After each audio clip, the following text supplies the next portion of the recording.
Moving on to the debate number 2. The thing about war is that it can both divide and unite nations. This is precisely what we are seeing in the ongoing Israel-Hamas conflict. While Israel continues to destroy Hamas's terrorist infrastructure with their fighter jets, the United States military has deployed an aircraft carrier and attack ships in the Persian Gulf.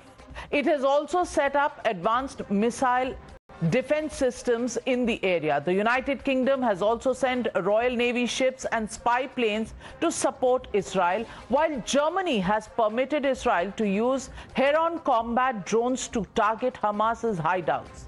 China, which has been rallying behind Iran, has stationed up to 6 warships in the Middle East over the past 2 weeks. More and more countries are getting involved in the conflict, from the ground to the United Nations. Listen in to the reactions coming in. What's harsh is the way Hamas is using people as human shields. What's harsh is taking a couple of hundred hostages and leaving families anxious, waiting and worrying to figure out where their loved ones are. What's harsh is dropping in on a music festival and slaughtering a bunch of young people just trying to enjoy an afternoon. That there have been civilian casualties and that there likely will be more is being honest, because that's what war is. United States and several European countries are watching and supporting the killing of about 7,000 civilians in less than 3 weeks by the Israeli regime in Gaza and West Bank of Palestine.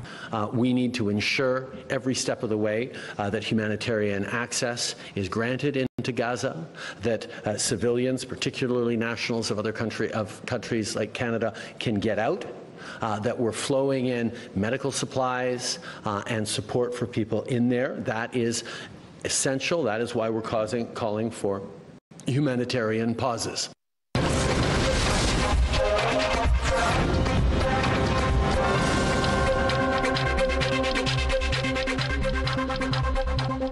Joining me tonight to shed light on what really is the situation in the Middle East, in the Israel-Hamas conflict, is Eylon Levy, spokesperson of the government of Israel.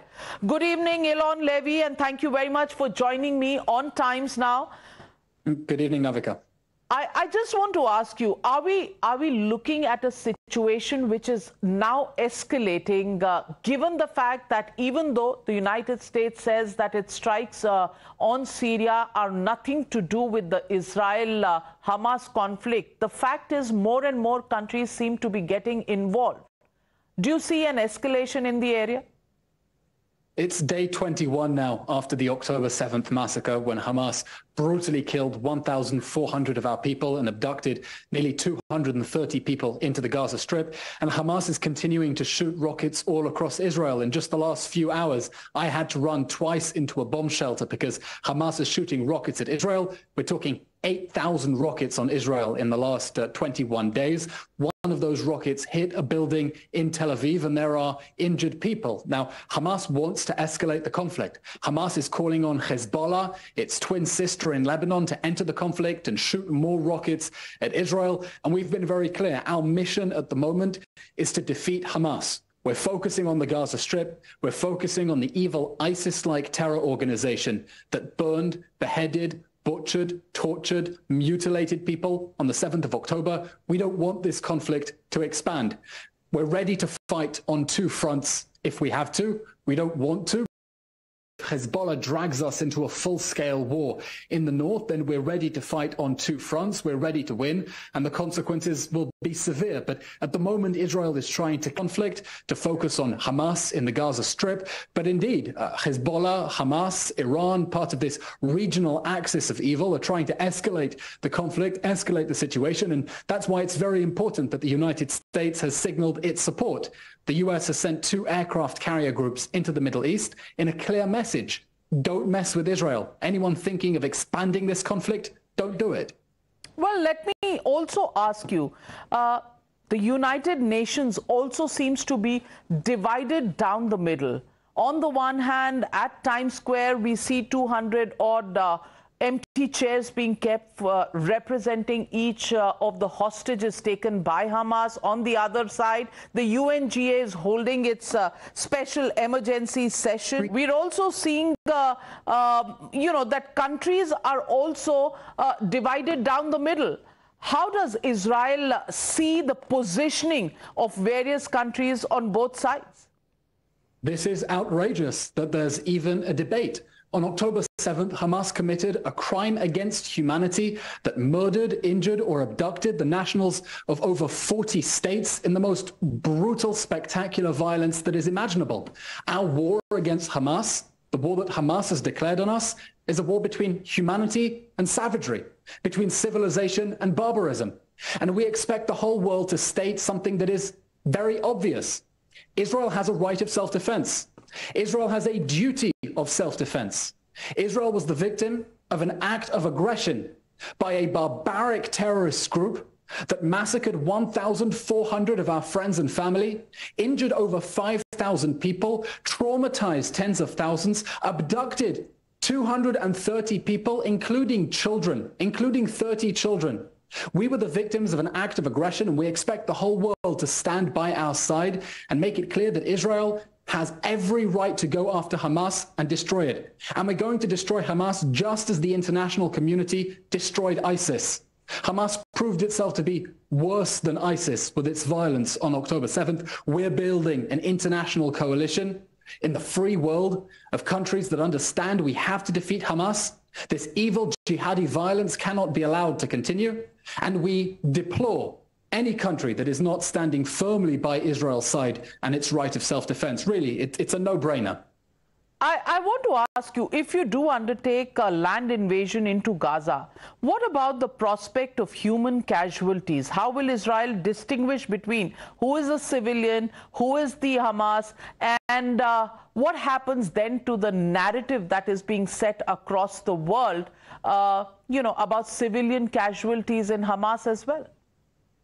First of all, I'll say that the humanitarian suffering inside the Gaza Strip as a result of Hamas's decision to declare war against Israel is truly heartbreaking. We don't want civilians to be hurt at all. Our war is against Hamas, the evil terror organization that declared war on us. It's not against the Palestinians. It's not against the people of Gaza. And that's why Israel is doing everything it can to keep civilians out of harm's way. On our side, we've evacuated well over 100,000 people from the conflict areas. Inside the Gaza Strip, we're also asking civilians to move out of northern Gaza. And that's because Hamas is using them as human shields. Hamas has embedded its terror infrastructure, its rockets, its weapon silos, its command posts in tunnels underneath homes, underneath schools, underneath hospitals. And those are all legitimate military targets. We're going to destroy all of them. And in order to do that, we're asking civilians to get out of the way, and Hamas is stopping them. Hamas has set up roadblocks to stop civilians from leaving because Hamas doesn't care about Palestinian lives in the Gaza Strip. The only party here that is trying to protect lives inside the Gaza Strip is Israel. And I hope that after we win this war, and this war will end with an Israeli victory, this war will end with Hamas defeated. After this war, we're going to create the space for more moderate, peaceful voices to rebuild the Gaza Strip together with the international community without Hamas, without the evil terror group that perpetrated the October 7th massacre, because we can no longer live next to such an awful terror organization. We will defeat it, and we'll do everything that we can to protect civilian lives inside the Gaza Strip. Well, let me ask you, how do you respond to Antonio Gutteres, the UN Secretary General, who said that Hamas's attack did not happen in a vacuum? Do you see this as a justification of the attack or a rationalization of the attack by the UN Secretary General? There can be no excuses for making excuses for Hamas's atrocities on October 7th. But I'll tell you, Antonio Gutteres was right. The October 7th massacre didn't happen in a vacuum. It came after years of Hamas saying openly that it has a genocidal campaign to murder all the Jews and destroy the state of Israel. It's been clear about that. Its leaders have said openly, called on their supporters to rip the Jews' hearts out of their bodies and murder them. It comes in the context of years of indoctrination of children, years in which Hamas has stolen humanitarian aid, used the fuel and the electricity and the water that Israel Israel was supplying to the Gaza Strip to build a terror machine. Think of all the concrete that Israel sent into the Gaza Strip to build houses. Hamas used it to build tunnels. Think of all the fuel that Israel sent into the Gaza Strip. They're using it to shoot rockets at us. So the October 7th massacre didn't happen in a vacuum. And it's important to remember the enemy we're dealing with. We're dealing with an enemy that says openly in its charter, it wants to murder all the Jews. It wants to destroy the state of Israel and replace it with the religious Islamic caliphate. That's the enemy that we're fighting against. And that's the enemy we're going to defeat. But many also raise the question, and that's reflected in a lot of what the Western media is saying, channels like the BBC, newspapers in the United States of America, who say that the reaction from Israel has not been proportionate because 7,000 Palestinians have been killed, 3,000 of them may be children. How do you respond to these attacks and the narrative that is being set worldwide? First of all, as I said, the suffering inside Gaza is, of course, tragic, and we hold Hamas solely responsible for the war crime of shooting its rockets from inside civilian areas and placing those people in danger. But let me say this. Proportionality doesn't mean tit for tat. It doesn't mean that if Hamas invades and butchers, beheads, rapes 1,400 people, we need to do exactly the same thing. That's not proportionality. Proportionality means that we have to use the force that is necessary for our legitimate war aims. Israel was attacked. We were the victims of an act of aggression. Our right of self-defense is to go after the terror organization that did this, to dismantle it so it can never do that again. And we're using all the force that is necessary to dismantle Hamas so it can never again harm our civilians. Now, it's going to be a difficult job. It's going to be difficult because Hamas has entrenched itself inside civilian areas.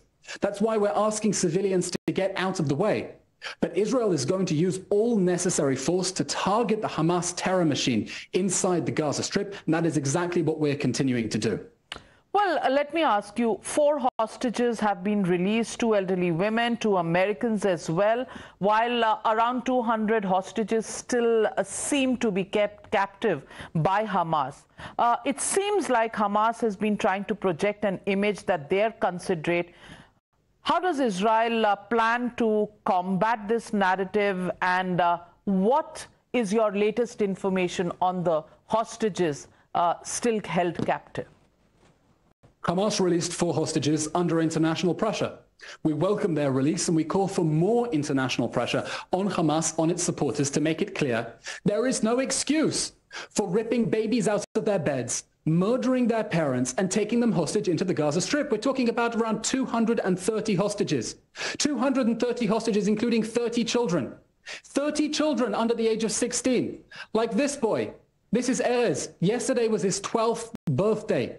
He was abducted by Hamas. He's being held, probably abused, in a tunnel underneath the Gaza Strip. This is a war crime. His family is still grieving because they murdered his grandmother and his cousin. He's been abducted into the Gaza Strip, and there is no excuse for this whatsoever.